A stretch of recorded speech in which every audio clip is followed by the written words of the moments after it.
In this video, we're going to go over the object construct function within Snowflake. An object is a semi-structured data type. It's a variant data type that if you're working with Snowflake, you're likely very familiar with. First, let's look at how to specify the keys and values directly. To do this, we'll write select. The function is object construct. And in here, we'll separate them by commas. The first part will be the key. So let's say key 1, then we'll have the value, let's say A, and then key 2, and then the next one would be the value. We run this, and we can see that's how it's constructed. It took the first input as the first key, the second input as the value.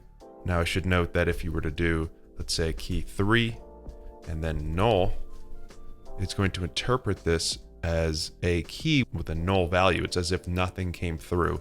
So it actually leaves that out. You won't see that key 3 in there. Speaking of the nulls, let's talk about that for a second. Working with nulls. If we were to copy this, let's keep everything the same. Let's say key 4, the value is a string null. Again, here we have a SQL null, we have null here, and then we'll have key 5 using the parse JSON function for null. Let's see how these three most specifically are interpreted. We would expect all of these to come through, but let's see what these nulls look like. Again, we're creating a variant object. So if we look at this here, key 1 and 2 came through just fine. Key 3 is missing. So again, just like before, it's a SQL null here, so it keeps it out. Key 4 is a string of null, so it returns it as a string. But the parse JSON null is interpreting this as a null value and brings it over. So again, the difference here is key 3 is as though quite literally nothing was available for that key, and therefore, because it's a semi-structured, it just doesn't return anything. It doesn't give us that key. Key 4 is a string, so we get it. And then key 5 is interpreting the value as null. It's parse JSON, so we see it here, but with no strings around it. Okay, so up until this point, we've been hard coding specifically the keys that we want. And what I want to show you now is how we can infer the keys using from clause. In this case, let's say you have a previous table that you're selecting from. You can actually infer the keys and construct an object using that table or CTE. Let me show you. So what I've just pasted in here is from a previous video. If you watch the video on generating random data in Snowflake, this is where this comes from. Here we're just generating random data, except for the hard-coded value. Obviously, it's an important message that we're hard-coding over here.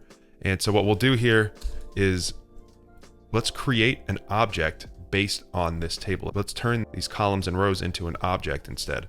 And the way we can do that is select object construct and using the star from mock data, which is the name of this CTE. Let's run all this, and here we can see it formatted it into a bunch of variant objects. And whereas before we were specifically indicating what the keys were, here this time it's inferring it from the names of the columns that we gave. So we can see we gave these columns a name, let's say random string, and it's inferring that here and giving the value. So a quick way to turn a table into a variant object.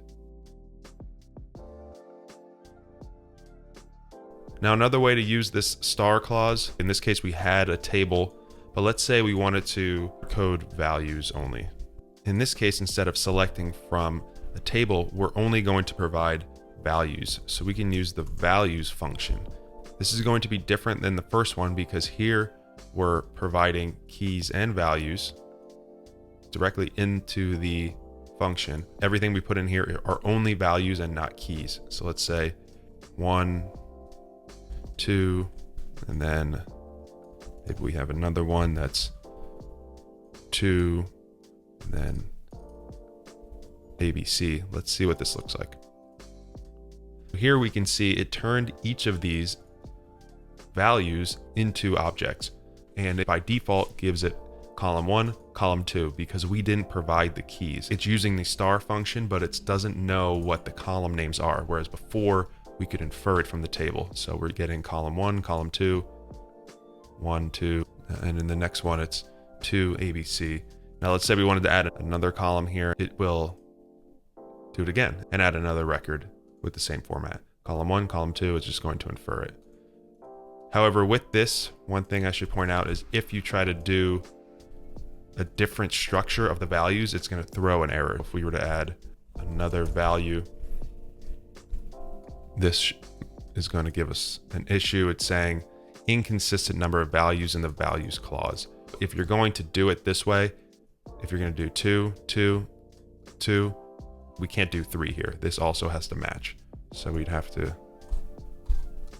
match this back up and then it'll work. The last feature of this I want to point out is using expressions within the construct argument. Up until this point, we've used a table, we've hard-coded keys and values, we've just done values. Another subtlety that you can do here if you wanted, and I'm going to break this up to give us some room. Let's say key 1, we'll call this created at, and comma. So again, it's going to be very similar to this. I'm just breaking it down into different lines.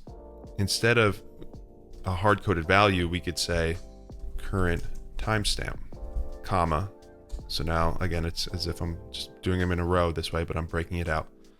But a more interesting example could be, let's say, table row count. And what we could do here is actually put a separate select statement within here. We have to wrap it in parentheses. And let's say we want to do select count from, and I'll just grab a table that I have here. We'll say NBA players, which should be returning the value of that expression. And just to maybe throw another one in here, we could do row number and do another select. We can do select row number over order by. We'll use one of the sequence numbers we mentioned in another video, and we'll close this out. We'll leave it at this here. Let's see what this looks like. If we run this, we can see it gave us the created at, row number, then the table row count is 5. That means it ran that select statement and returned the row count within this object. So I think that's pretty cool. It gives you the ability to create a little bit more of a dynamic object if you really wanted to. That'll do it for this video. I really wanted to show you how the object construct function works, and hopefully you can find some cool ways to use it on your end. Thanks for watching.